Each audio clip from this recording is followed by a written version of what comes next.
right, let's get into our things to watch for OU Texas. Let's start with when OU's defense is on the field, Texas's offense is on the field. What are you watching for, Ted? What challenges does Texas present offensively? A lot of challenges. They're pretty good. I like this offense. I like the style that they run. Some really good stuff.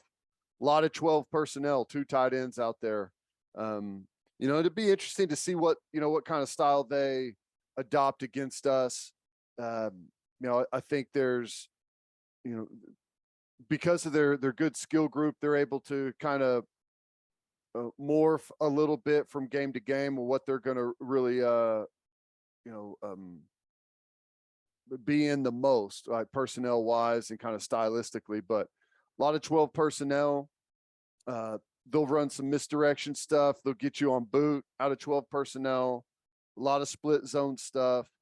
They pull their offensive linemen a lot. They'll do some crack toss stuff where they get the tackle out, and they'll even pull the center from that as well. They'll run a front side play to where you've got you G it with the front side guard and also pull the backside guard and try and get those guys out in front just to create some extra gaps out there. And they'll run that oddly enough out of split action, which is weird to see someone run split zone and do that with it on the front side, pulling both guards out and getting in front. They'll run some split back stuff, which is interesting. They got 2 good running backs. They'll get in some bunch and do some different things bunch wise. Like I mentioned, crack toss. They got some route progressions out of it as well. Some of your basic stuff. They run a lot of high-low schemes in the passing game, and they get to it a bunch of different ways. When you're in zone, they're going to run something underneath to grab the attention of the underneath players, and then they're going to run the deep digs and deep crossers in behind it. And they build those routes a bunch of different ways. You're going to get a lot of max protection and 2 receiver routes out of 12 personnel. Play action, keep everyone in.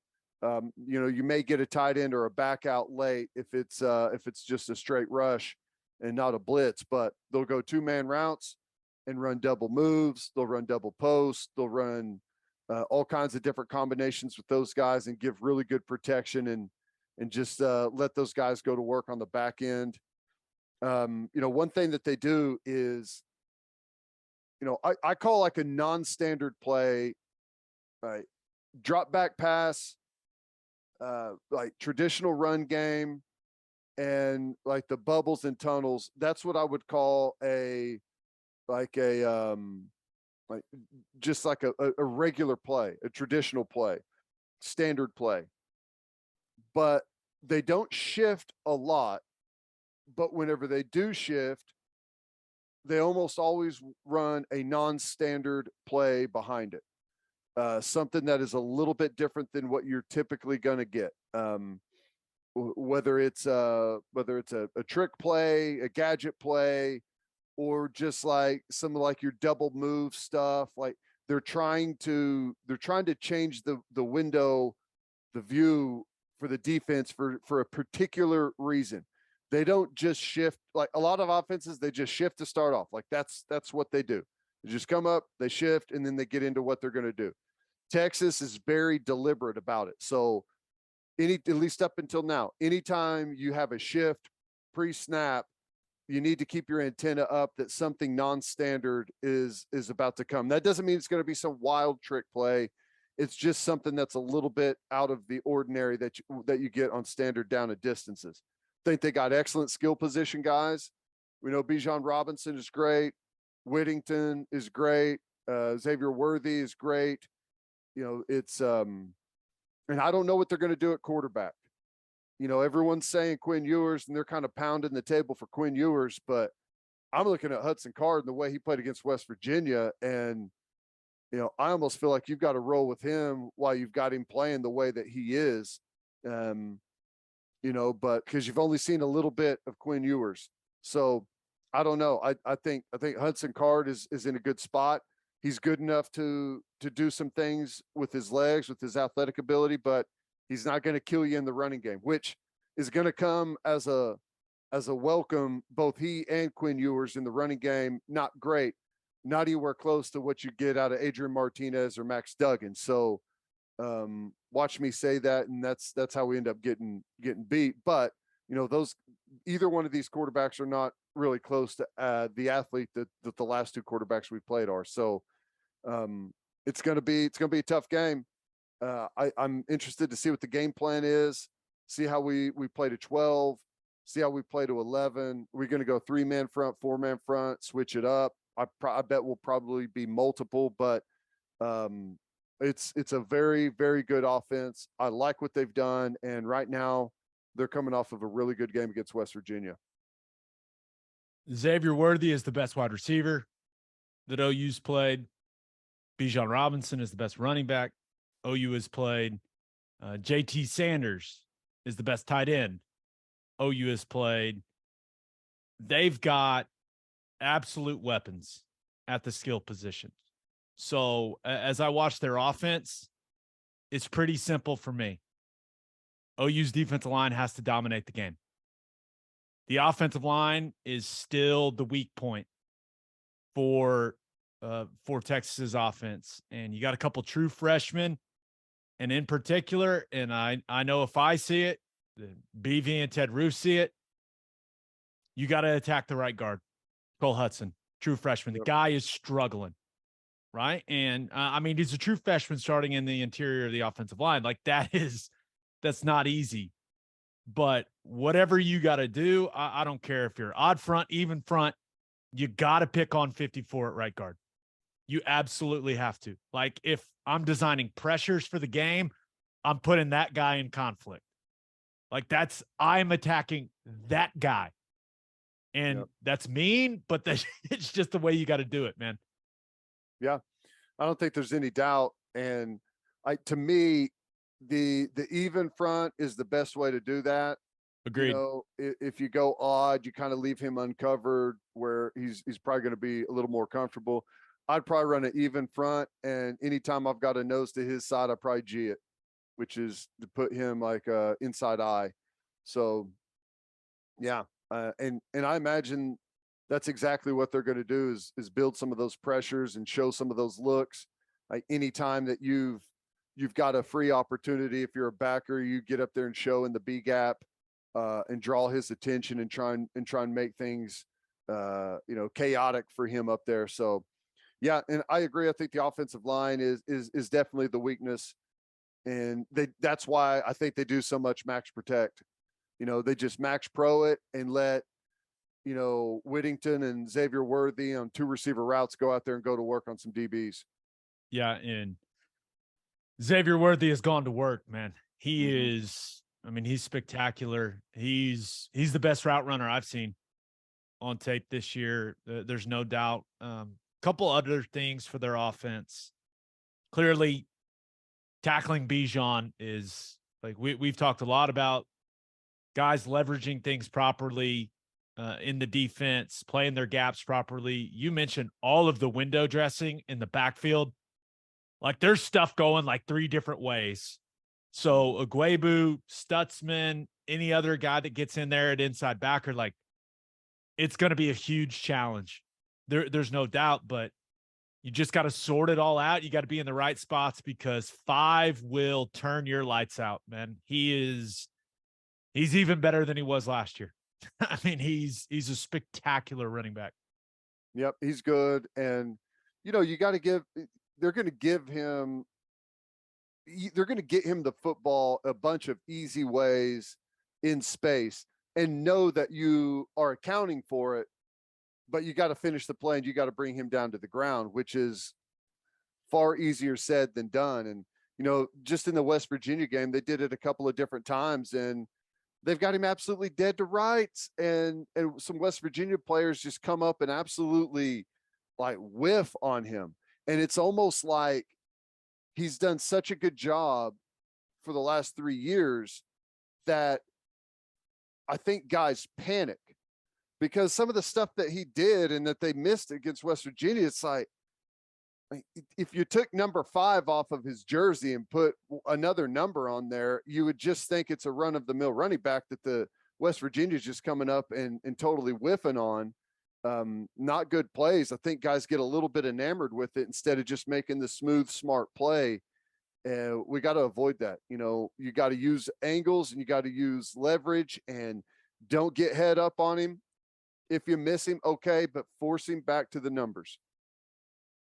One last thing, and this did not go well against TCU. It's got to be better for Oklahoma's defense. All the quick screens, the bubbles, the swing screens. They do some of that out of 12 personnel, which I really like. Kind of throw the swing screen. You got 2 tight ends out in front, blocking kind of out of that tight bunch. Mm-hmm. It's good. And Steve Sarkisian, he does all this stuff in the backfield just to throw the ball in the flat and give athletes the ball in space. And they're going to do it until OU proves they can stop it. Whether it's Bijan, Worthy, Whittington, hell, they may throw it to the big tight end Sanders, who is clearly a big athletic dude. They're going to test OU early and often, right? We all remember the first play of the game last year, right? Xavier Worthy, 75 yards to the house. That's something OU's going to have to prove that they can stop in this game, or else Hudson Card, Quinn Ewers, it won't matter. They're just going to keep throwing those. Yep. Well, and here's the beauty of it, in my opinion, defensively. That play for an offense it's the easiest thing that they can do, right? It's stress-free for them. It's an easy completion, right? You just turn, you throw it, and let a couple of guys go to work. So defensively, the way you kill that play is with effort, attitude, and physicality.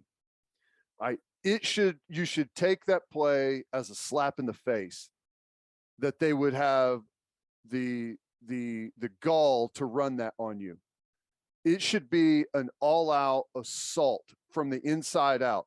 Outside guy, you're getting blocked by a wide receiver. They're the shittiest blockers on the team. That's what they are. They're skinny. They don't want to do it. You hit them in the face and throw them to the ground. The safety at the top, you just come in with all out leverage, right? You come in fast, you come in with the right angle, and everyone else on the team from the box has to turn and run as hard as they can. And you force it back inside, and you make them pay. You stick your helmet right on their hip.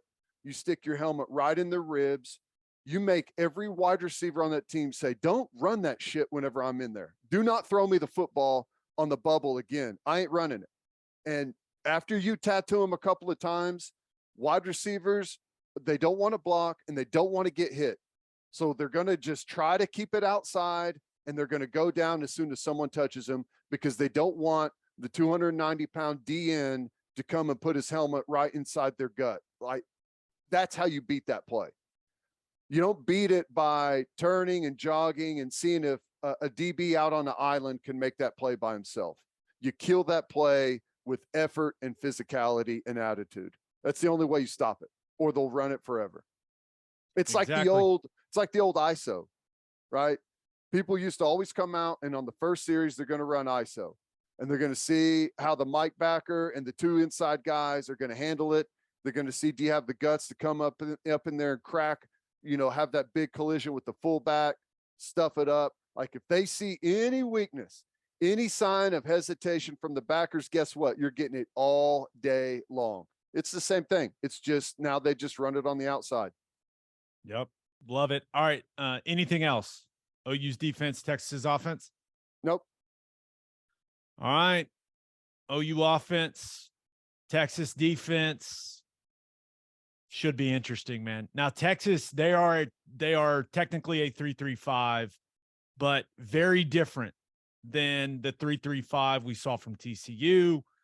Their third linebacker, Ovie Oghoufo, he primarily, when the other team is in 11 personnel, which is what OU has majored in all season.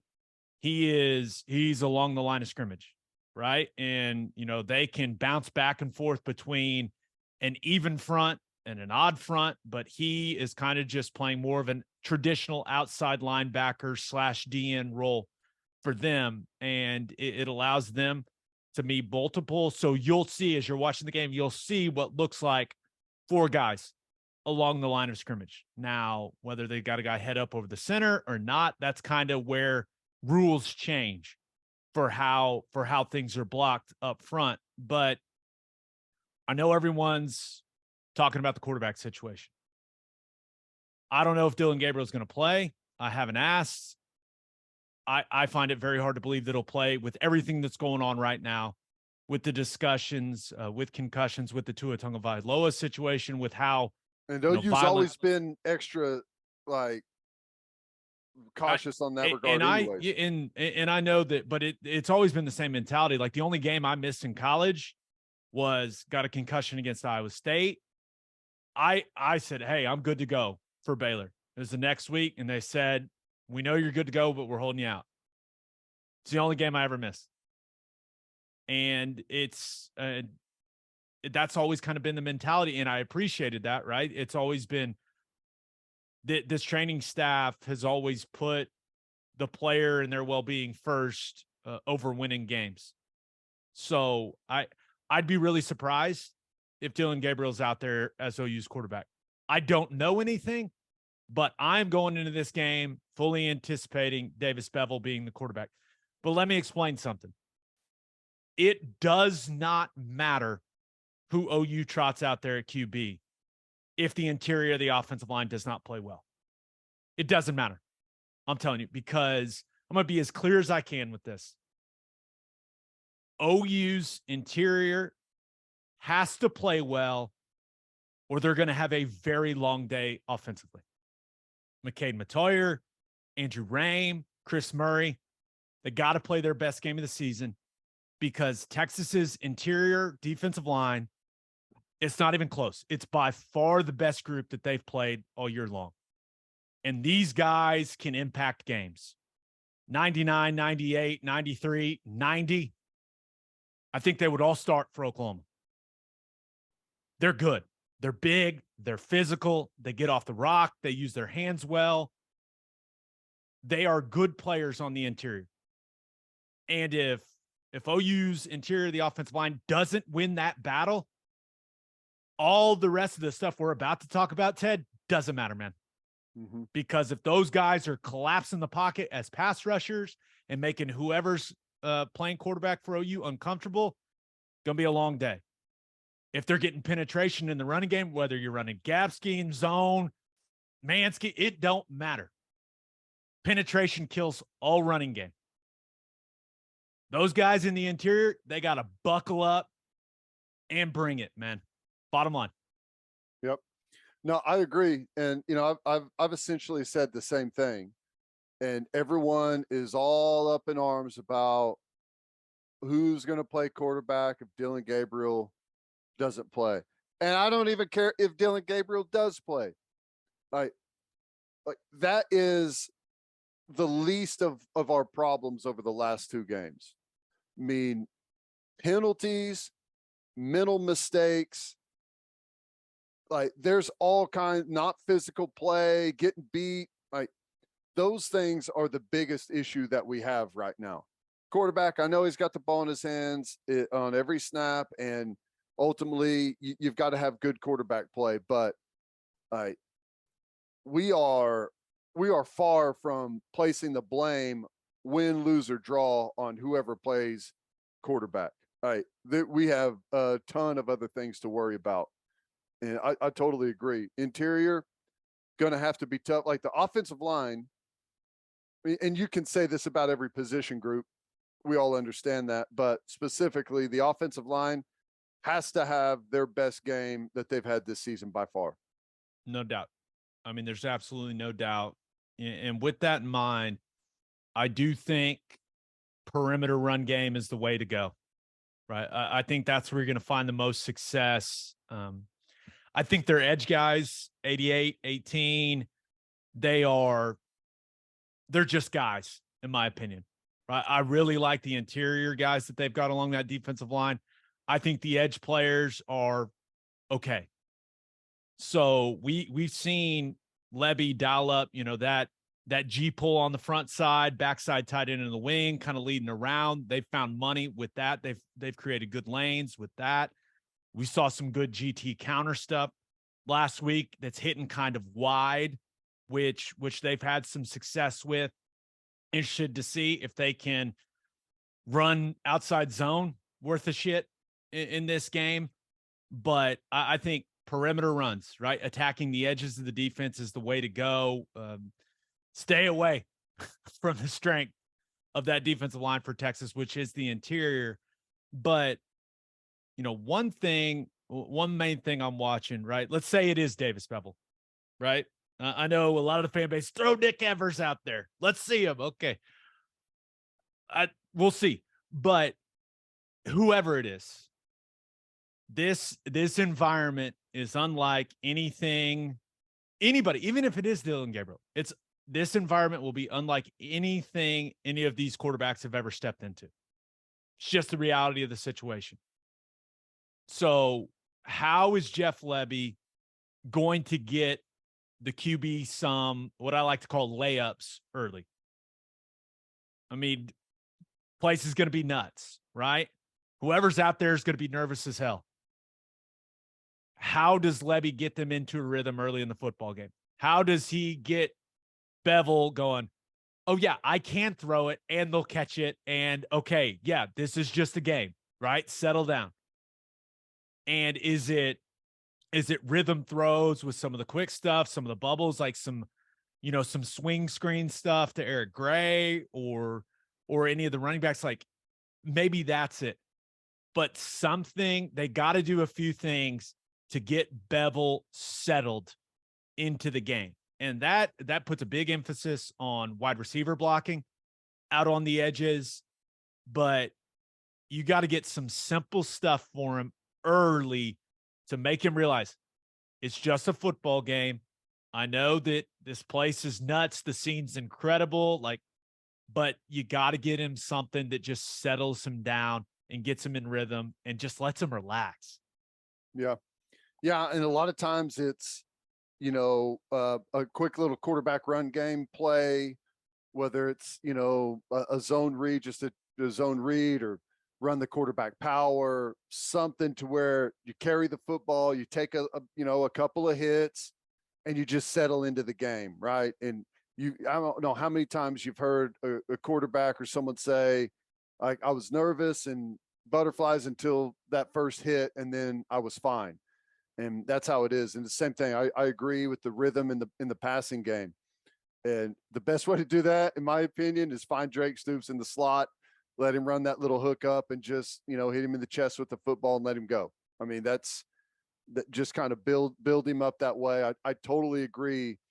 And, if Gabriel doesn't play, I also think that offensively, we have to do some other things to generate a spark, whether it's like some of the double pass stuff, like you don't live in it, but you're going to have to do some other things, like find easy ways to get Marvin Mims the football. Like if it's just on a reverse or the touch pass stuff, or, just anything that you can do that is a non-standard play that Texas is going to have to see it once or twice before they can really figure out how exactly they want to defend that, and just to take some of the pressure off the quarterback. Yeah, no, I'm with you. Okay, other things to watch for with OU's offense. How are they going to attack Texas's corners? Ryan Watts, number 6. That's a big corner, man. 6'3", over 200 pounds. Like, that's a big guy. And then you've got Deshaun Jameson, smaller guy, definitely twitchier, but super aggressive with some things. So knowing that, man, let's see if Mims can run by Watts. Let's formate some things, get our best on their big corner, and let's see if he can run by him. I want to see that matchup. I want to see them test him. And let's just see. And then whether it's Stoops or Farouk, we've seen both of those guys run some really nice double moves this season. Even Theo Weiss, man, he's had some nice ones as well. Now, the ball hadn't come his way sometimes on him, but he's had some nice routes as well. Like, so let's see if those guys can take advantage of Deshaun Jameson's aggressiveness out there at corner. Like, the guy, he loves picking the ball off. I mean, that's his thing. Like, he loves jumping routes. Take advantage of it, man, because now it's up to Bevel or whoever to get the wide receivers the rock in those situations. But, man, you have to attack these corners. I think you have to attack them differently because of their different skill sets. But you got to test them, man. You absolutely have to test them. Yep. No, I totally agree with that. My biggest concern about that, though, is like if you're double moving, you got to protect it. Yep. You got to give that quarterback time, and we'll see how Bevel does if it's him and how accurate he can be. But I know this: the dude has an absolute cannon, and he can let that thing fly down the field. And there's nothing better to get a quarterback's confidence going than to hit on a deep ball. So I totally agreed. I think our deep attack is the strength of our offense. The problem is we have not been good enough in all the other aspects to be able to do it enough, because we are not good enough offensively right now to be able to afford getting off schedule, right? And that's a low percentage shot. So anytime Lebby wants to do it, it's like you're risking getting in 2nd and 10. And we have been terrible whenever we don't get a nice chunk on 1st down. So it's been one of those frustrating things for him, but you're going to have to take some calculated risks in this game. Yeah, I'm with you. Now, a few boring pass protection things that I'd like to make everyone aware of.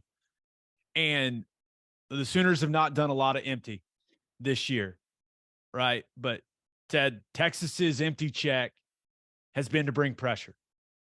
And mostly it's with Overshown, number 0. And if you know that, and if you can find out early, you can create some good matchups. Now, Bevel or whoever has to know where he's protected in empty protection. He's got to know where the offensive line is working. But if you can block the pressure up, you're going to have some one-on-ones, especially at the running back position. Like, if you're motioning him out of the backfield, you're going to have one-on-one with Eric Gray and Jaron Thompson, their safety. I mean, it's what they've shown. Now, maybe they adjust, right? This game, that can be happening. But if you can find out early what that's going to look like, you can create some easy matchups that you probably feel really good about in the passing game if you go empty. Now, I know going empty with an inexperienced quarterback, maybe not the best idea, but you can't call plays scared. Like, you got to have confidence in these guys. So I don't know. It's just something that stood out to me on tape. Yeah. Yeah. And, if that's also something that, that they're going to do.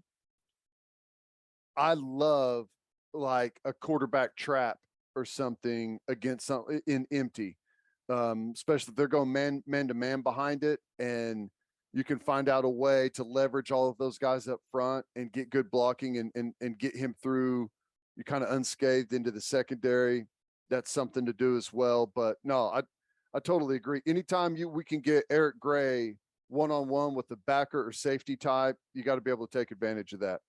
Yeah. And then one more thing, OU's they're going to be in 3rd and 6 plus several times in this game, right? That's just how it kind of works in football. And Texas will show all kinds of guys up at the line of scrimmage. They'll do some walk around stuff with the backers. The identification has to be clear from the offensive line. Who are the 5 guys you're working to? Who are the down guys? Who are the other 2 you're working to? There cannot be any secrets. It's going to be loud, but you need to make it crystal clear for backs, tight ends, whoever, who you are working to. That has to be clearly communicated, and it's not easy because, when it's 3rd and long, the Texas fans are going to be making noise. But You have to get all of that sorted out before you snap the football. And then after you snap the football, set off the ball. If you do not set off the ball, it has been proven they will pick you. And a guy will come clean as a looper with all the games they do. And they're good at them. They're good at them. You must set off the ball. You must all be on the same level. If you do not do that, you are screwed. The elaborate games are coming. And if you guys are not all on the same level and on the same page, you will be picked and the quarterback will get sacked.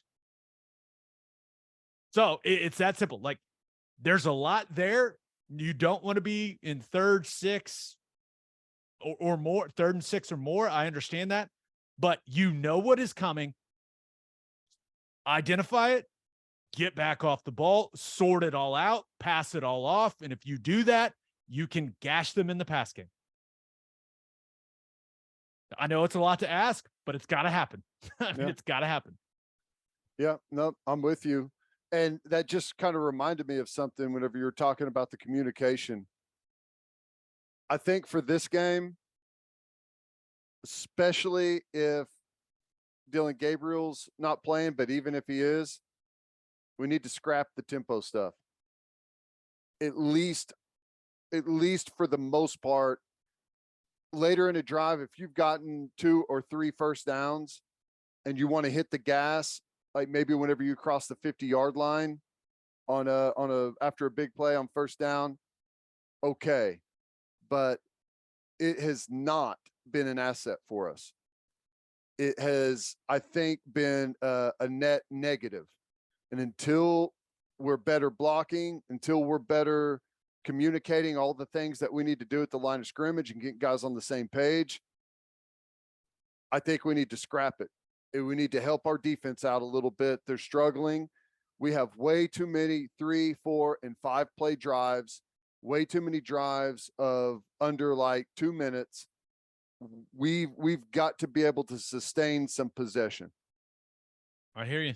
I don't know if they're going to do that because just kind of against the philosophy that Levy's got, right? Mm-hmm. But I think it also may help Bevel out, right? Where he can see the defense, he can process things, he can take a little bit to gather himself, all that stuff. But I don't know. That's an interesting point, man. It really is. All right, let's get to call your shot. Do you think it's helped us, though? Say that again. Do you think the tempo has helped us? No. I think you got to be able to play fast. You got to be able to play slow. I like tempo after you get the first down. I'm not a fan of tempo like, hey, you gained 2 yards on first down. All right, let's snap it real quick. Like, you know what I'm saying? Yeah. Yeah, but and I think tempo is best used as a change up. Yeah. Like whenever you constantly play fast, like the defense is like they've been processing it like that the whole game. It doesn't become an advantage. Yeah, we'll see. That's a really interesting point, though.